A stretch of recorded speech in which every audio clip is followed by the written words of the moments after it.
Pinatapos ko muna mag-episode yung aking mga kapatid. Dito kami ngayon sa SNR dahil bago maglaag, dapat secured muna yung benta-benta. Negosyo muna tayo ha. Ayan. So ilang cards na ito? 1, 2, 3, 4. So, for ilang years, dito na talaga kami sa Davao pumupunta para magkumpra ng mga SNR imported products. Ayan, lalo na yung aking kapatid na si Madam Ten Gibbs. Yan na yung kanyang ano talaga. Dito na talaga, pati ako mga personal, mga benta ko din sa shop dito. Ba't hindi ako nagkumpra? Kasi madami-dami pa namang stock ang andoon. And also, advance na din siya namili ng mga giveaways. Kasali na dito ang giveaways, mga benta para sa November at sa December.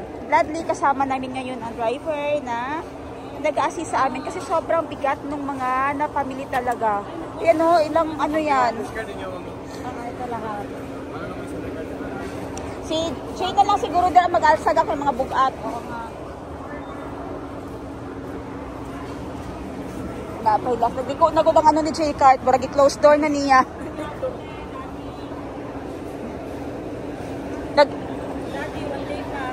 Nag-ano siguro? Expire na daw. Ito. Jay, kung sa tag 1 day pass. Ikaw na lang dito, Jay. Kay bukat ng God. Ikaw na lang maghabuha. Ah, okay. Ano, adi ay.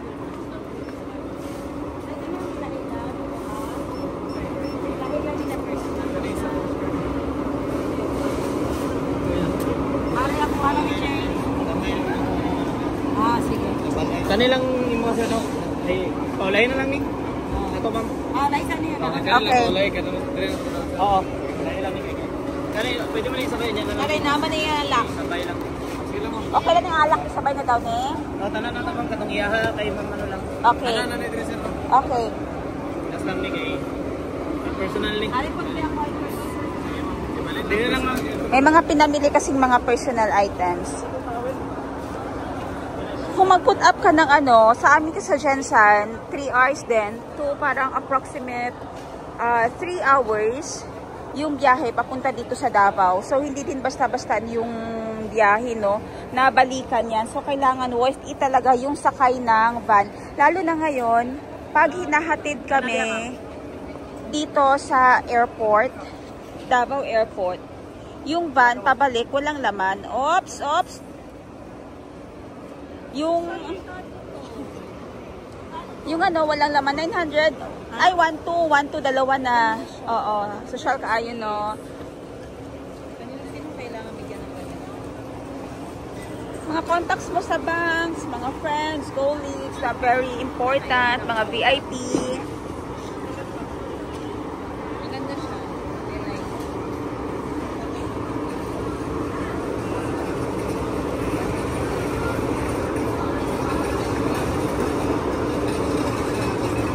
Ayan siya.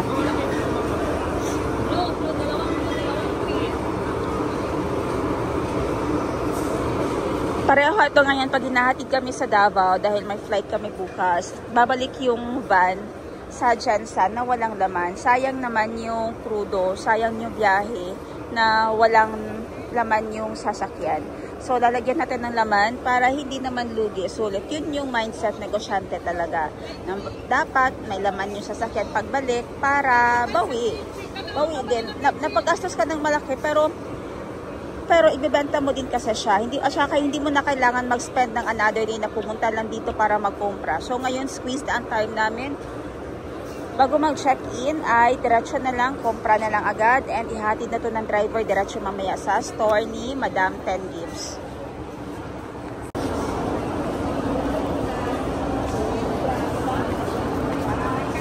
Mapapansin nyo sa mga vlogs ko, hindi masyado ako nakikipagsabayan. Mas prefer ko kasi na ganito, palakad-lakad, ako lang mag-isa or nagsasalita. Minsan pag i-join ako ng mga kapatid ko dahil nasa gilid-gilid lang for ayan, sumasama, nag-hi. Nakiki-engage.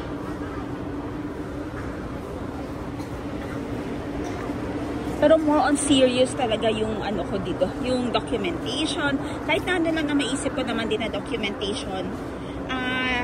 Kung gusto niyo mag-start ng business na ganito, know your market muna. For example, sa area ninyo, wala pang SNR, pwede kayong magtayo ng boutique. SNR mini shop or mini store.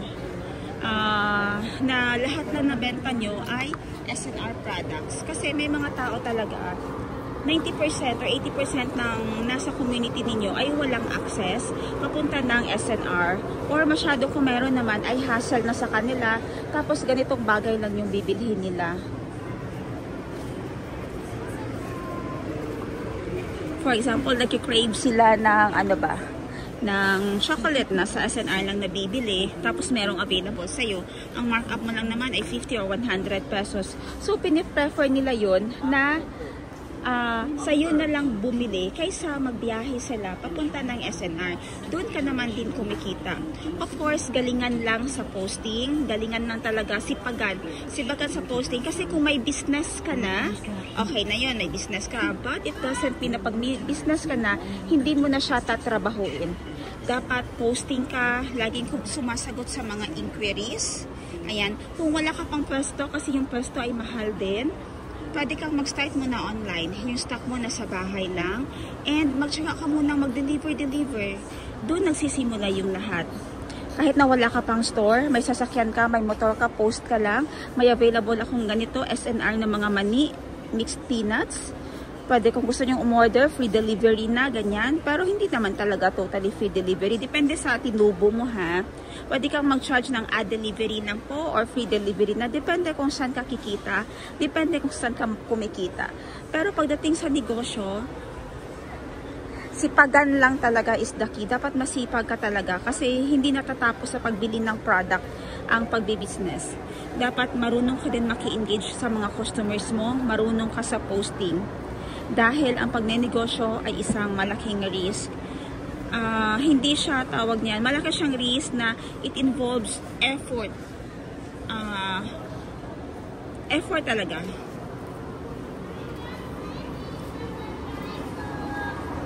Hanggang sa makarating sa customer mo yung end product. And also dapat willing ka mag-risk sa business na ito. Kasi kung, for example, goods yung mga binibenta mo, may mga items talaga siya na may expire. So, ang hirap maging negosyante, no? Ibibenta mo pa yung product, bibilisan mo yung pagbenta ng product para hindi ma-expire. Tapos, kailangan mo mag-isip din ng restock or refill. Ayan, so rolling lang talaga. Kung malayo kayo sa area na pagbibilhan ninyo, kailangan madami na agad yung bilhin. Kasi may mga andito no, mga Cotabato pagaling, mas mahaba-haba pang biyahe, and malalaking truck na yung dala nila para lang magkumpra ng mga products dito. Lalo na ngayong bare months, ayan no, ang daming magandang pwede ibenta dito sa na mga items galing sa SNR. Kasi ito, wala naman masyado sa mga mall yan. Pag ibenta mo yan, nag-mark up ka lang ng 100, okay na, buy one take one. Nag-mark up ka lang ng 100, bawat isa or 200, okay na yan talaga. May maghahanap at maghahanap sa'yo yan. Lalo na pag slowly nalaman ng tao na ikaw nasa iyo mismo or ikaw nagbebenta ng SNR products. Eventually, dahil sa social media, ay madami na ring bibili sa iyo. Yun na naman. Ganon din ang advice ko pagdating sa mga beauty products o gusto nyo mag-start ng boutique business na may, yung mga sa Thailand, cosmetics, ganyan. Kung wala pa kayong pwesto, pwede naman sa bahay lang. Mag-online muna, post lang ng post o kayo mismo mag-model ng mga items na mga binibenta ninyo. Tapos i-deliver, ganyan. Dapat passion nyo, hilig din nyo. Hindi yung nainggit lang kayo kasi may negosyo yung iba. Hindi. Kasi ang hirap talaga mag-business. Hindi siya na parang pataka-taka lang. Hindi siya parang for the tawag niyan, para lang makipagsabayan. Kailangan mo talaga siyang pagtrabahuan. And speaking of that, speaking of business, ang dami ko na talagang na-experience sa business, pati yung mga taong pinagkakatiwalaan mo. So, beware kayo sa mga taong pinagkakatiwalaan ninyo or if ever nag-partnership kayo. Kung kayo talaga ang main na kapitalista, dapat ikaw ang in charge sa kaha and huwag kang pumasok sa negosyo kung huwag kang pumasok sa negosyo kung hindi mo alam paano ito patakbuhin. Okay, I will share more of that next time pag nagka-time ako, ha. Ngayon, babalik ako dun sa cashier para tulungan yung mga kapatid ko. And after that, diretso na kami sa hotel. Siguro, pero parang 30 minutes pa kami sa pila. And 2 PM pa naman ang check-in. Time check is 12. So, tama-tama siguro makalabas kami dito by 1:45. And diretso na agad kami dun sa Dusit. Later, magko-coffee ako and I'll talk more about it.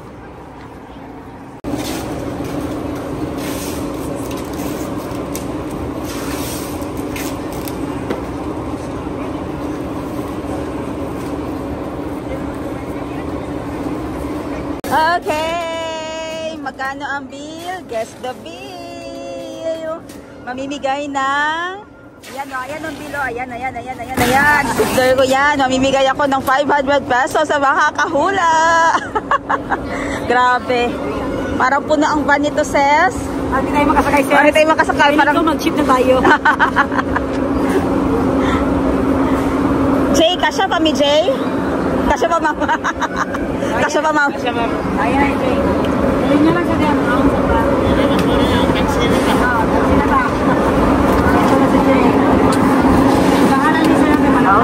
Grabe. Ang daming ang daming nakuha ngayon. Okay. Ano nakuha mo na free sa? Saan na yung free mo? Free na ano ka rin yun? Pizza. Ayun na, nilagyan na ni Fred. May nakuha siyang free na pizza. Ipila na ni Yega. Where's Princess? Si Fred. Nasya na may free nga pizza. Yahoo! Pinakadako nga pizza. Diba? Perks of buying a lot. You will get pizza. Free pizza.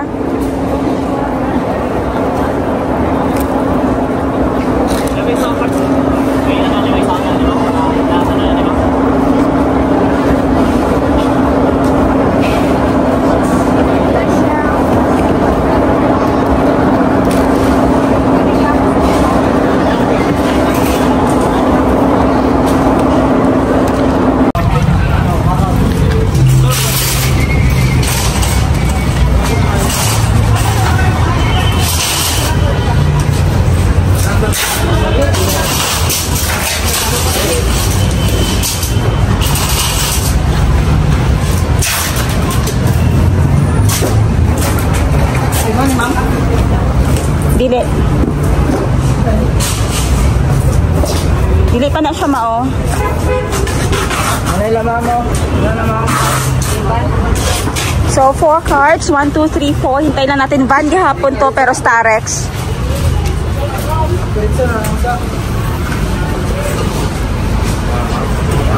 Six cards pala tayo ngayon. 1, 2, 3.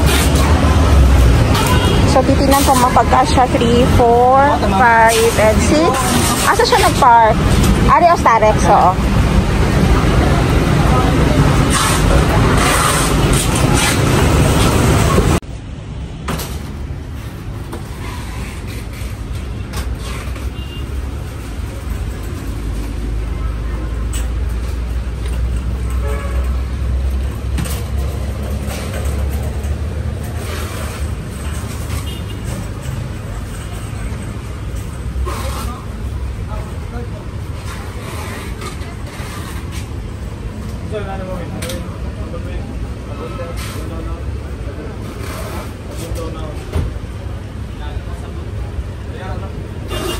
Okay, ayan lang problema. Basta mga ganito, normally mga lalaki ang nag-aano talaga. Kasi ang hirap nung pagpapatas, yung pagplastar, kung paano niya gagawin ito. Ayan, galing nila magplano. Kasi ay mga luggage namin, 1, 2, unahin daw yung sabon.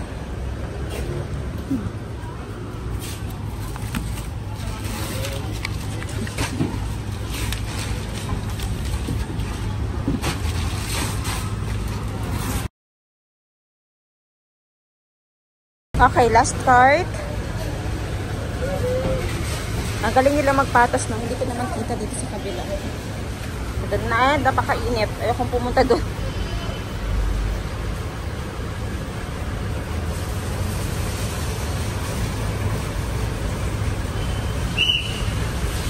pumasya. Pasya pa. Good job. Ayan, napatas talaga ng maayos. May upuan pa kami. Hindi kami magta-taxi. Ambe. Thank you ha. Jay, apas na lang sila Jay. Oo.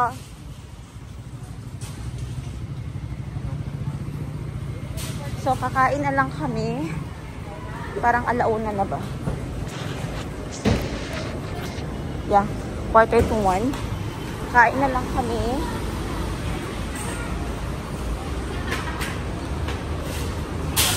And we are just getting ready for our lunch. 15 minutes pa ang pizza. Grabe ang tagal. Tapos lobat na. Sinabi ko mag-coffee ako. Tapos sabi niya, mag-coffee ka kasi ang oras is time check natin is 5. Tama, 5 p.m. Tapos sabi ko ay magko-coffee ako. Sabi niya ay ano, sabi niya magko-coffee ka 5 p.m. na. Happy hour na daw. And then kaya ang kinuha niya ay frozen margarita. Chuka chuka chuka chuka. Sarap. Tayong nuts ngayon naman. Meron ako crackers. I don't like. I want peanut. Beans. Gawan mo ng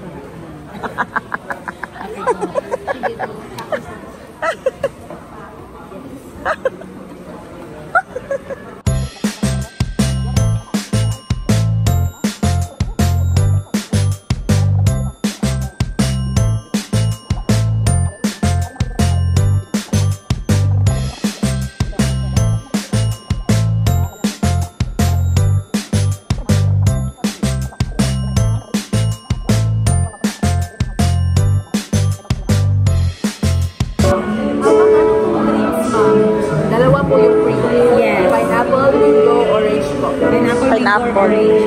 Mango ka? Mango lang. Later na lang yung isa. Siomay dad. Wow, may siomay. May, so hindi isa gani. Siomay kapon. Shanghai. Dahil, sa gani nga, baligya sa buchi. Tingnan natin ang buchi. Yan. Oh, may feeling. Anong feeling? Anong feeling? Feeling chocolate.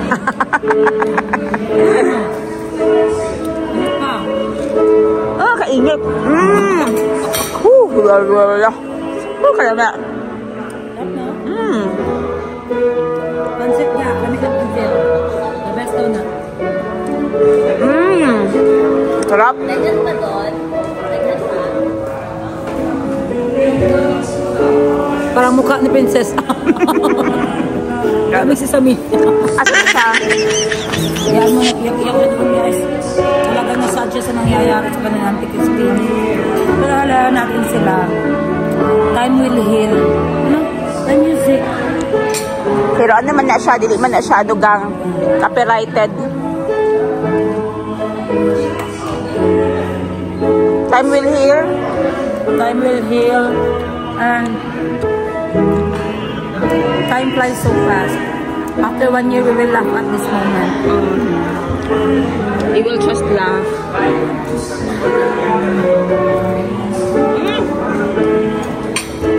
Ano sasabihin?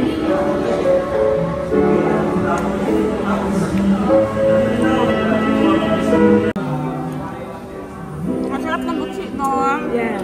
Ang bangon niya. At alam nyo, sa sobrang sarap, lumalabas ang totoong amoy niya.